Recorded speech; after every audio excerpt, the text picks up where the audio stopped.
Hey, this is Raul for Bass Muscian Magazine, and we are here in sunny Anaheim, California at the 2015 Winter NAMM Show.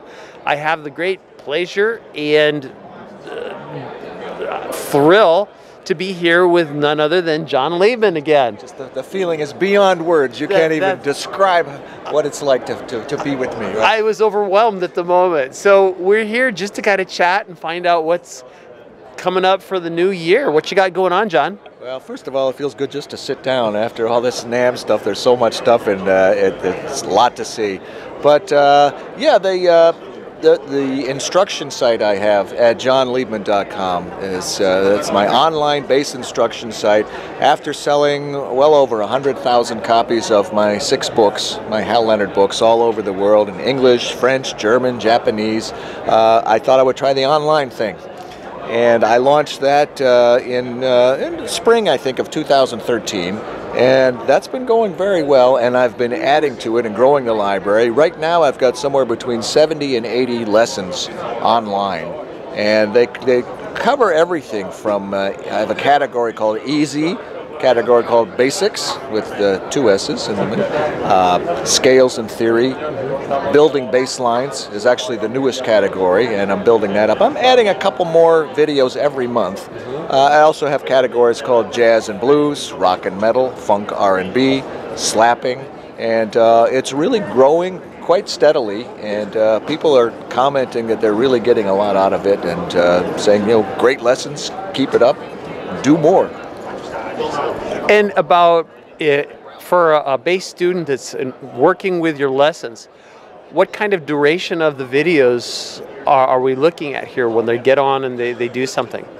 Most of them are well under 10 minutes, okay. And a couple of them are a little bit longer because the way I approach it, I play every lesson at full tempo with drums and guitar, and then I play the same thing, I slow it way down with just the bass and the drums with close-ups of my hands so you can see what I'm doing, and then I back out completely and just have the guitar and the drums without the bass, and that goes a few times so they can practice that. So depending on how long it is, that's you know, that makes up a good chunk of the duration of each video is them practicing, because that's how you learn to do anything, by doing it. Absolutely. And it sounds like you've got an array of levels so that a beginner could very easily get started with you, but somebody that maybe is just looking to improve their skills or develop new parts of their playing could just as well kind of select from the menu and find something that will help them work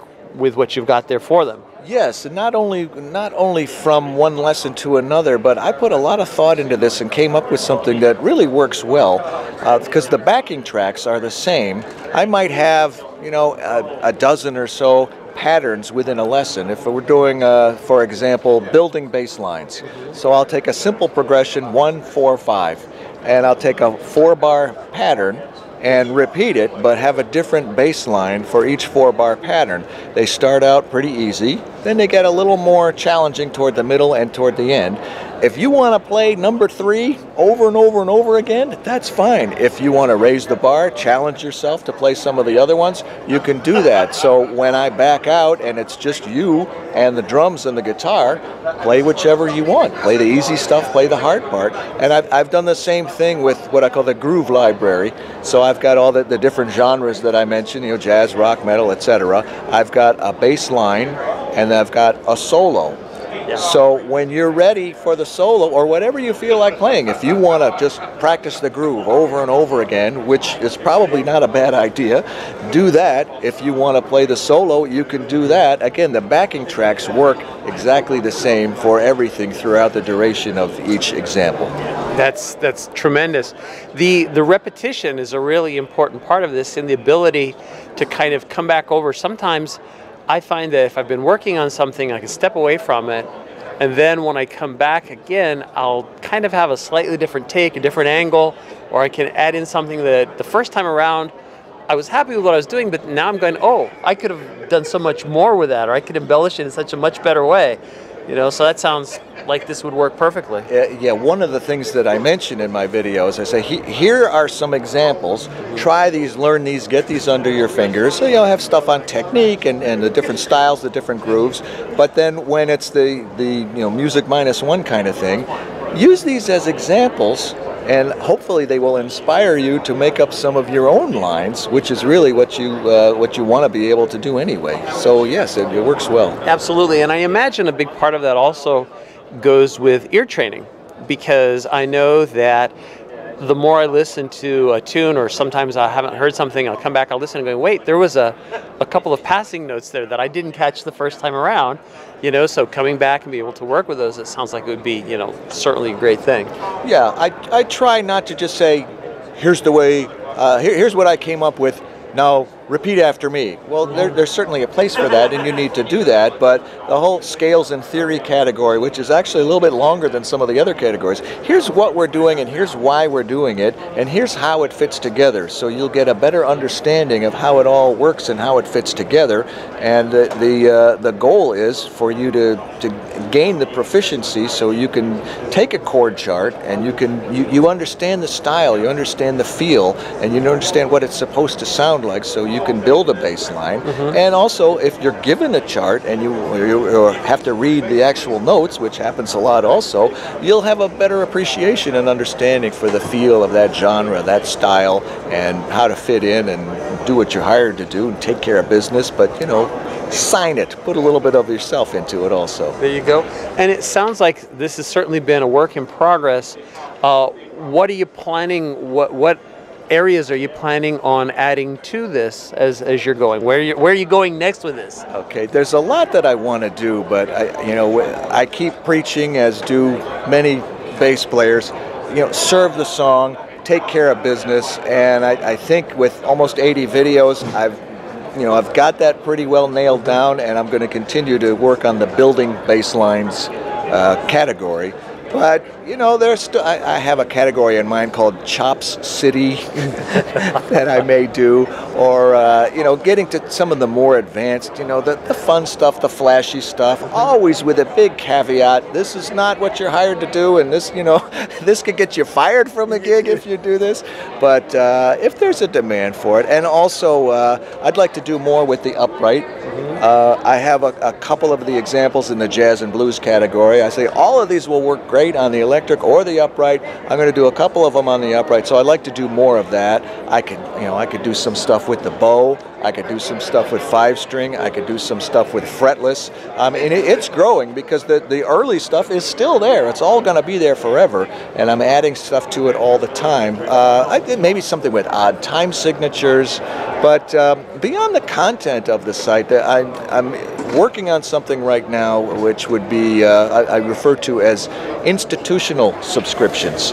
So I've approached some music schools, colleges, universities, and just kind of tested their interest level to see if that would be something that would appeal to them, something as a resource for their students to have in their library.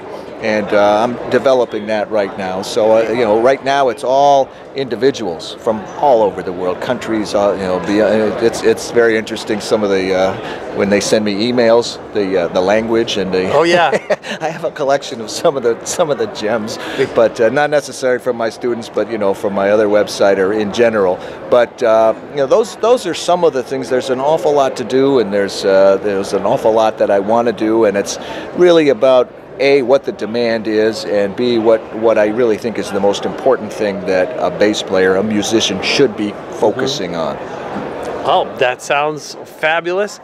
Linguistically, I know exactly what you're talking about. My mom used to be a translator at Los Alamos Laboratories, and they would come to her and go, "We don't understand why they're not answering our emails." It was like, because it's in English and they speak Spanish. So we'll speak the same language. But fortunately for all of us, music is a universal language. There you go. And it translates worldwide, whether it's good English or not good English. So I'm sure that anybody everywhere, who, as long as they have internet access, could stand to benefit from your classes. So that's great. Do you have any other things you want to mention that you've got coming up this year? Projects, fun stuff? you know, I laid out a whole big load of stuff that I'm thinking of. As far as this year, I'm going to continue building the bass lines, and that's going to be for the next several months. There's another one in addition to all the stuff I mentioned, tapping. I know a lot of people like to do that, and I'd like to be a resource for that, but I'm just going to keep building and keep growing and keep adding generally about 2 to 3 new lessons every month, which really adds up with, what do I have, 10 categories right now, and the other ones that I mentioned. So yeah, it's very exciting. And can I mention that it's JonLiebman.com, JonLiebman.com, as you can see down below, right here, yes. Well, you heard it here. Bass Muscian Magazine, keeping you in touch with what's going on, what's coming up in the future. Make sure you check out Jon's website. We'll make sure that in the credits it's there too. So in case you didn't hear it at that last moment, it'll be there for you to read as well. So, coming to you live from Anaheim, California.